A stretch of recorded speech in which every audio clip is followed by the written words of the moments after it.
ఆంధ్రప్రదేశ్ రాష్ట్రంలో సార్వత్రిక ఎన్నికలు ముగిసి సరిగ్గా 20 నెలలు గడుస్తోంది. ఈ కీలక తరుణంలో అధికార టీడీపీ, ప్రతిపక్ష వైసీపీల పొలిటికల్ గ్రాఫ్ పై రాష్ట్ర వ్యాప్తంగా ఆసక్తికరమైన చర్చ సాగుతోంది.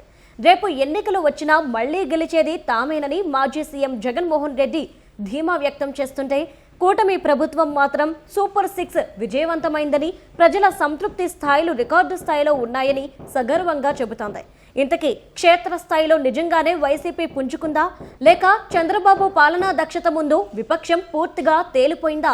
అసలు గ్రౌండ్ రిపోర్ట్ ఏం చెబుతుందో ఇప్పుడు లోతుగా విశ్లేషిద్దాం. తమ పార్టీ గ్రాఫ్ మళ్లీ అమాంతం పెరిగిపోయిందని వైసీపీ నేతలు పైకి చెబుతున్నా, కూటమి వ్యూహాత్మక మైండ్ గేమ్ ముందు వారు పూర్తిగా ఆత్మరక్షణలో పడుతున్నారు.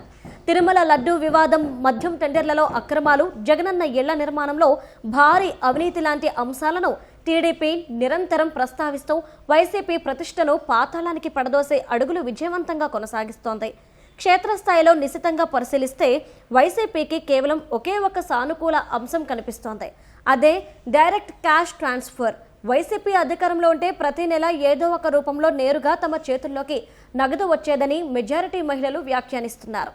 ఇంతకు మించి సుపరిపాలన పరంగా విపక్షం పట్ల ప్రజల్లో ఏమాత్రం సానుభూతి కనిపించడం లేదు.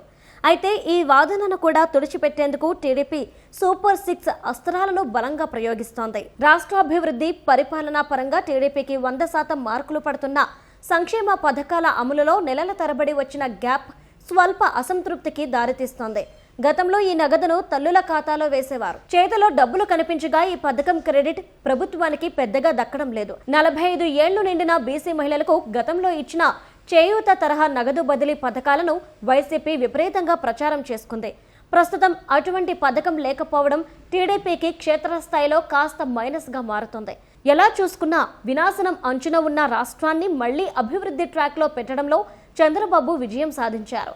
కానీ నేరుగా చేతికి డబ్బులందే ఆర్థిక సంక్షేమ విషయాల్లో ప్రజల అంచనాలను నిరంతరం అందుకోవడమే ఇప్పుడు కూటమి ప్రభుత్వానికి అసలైన సవాల్.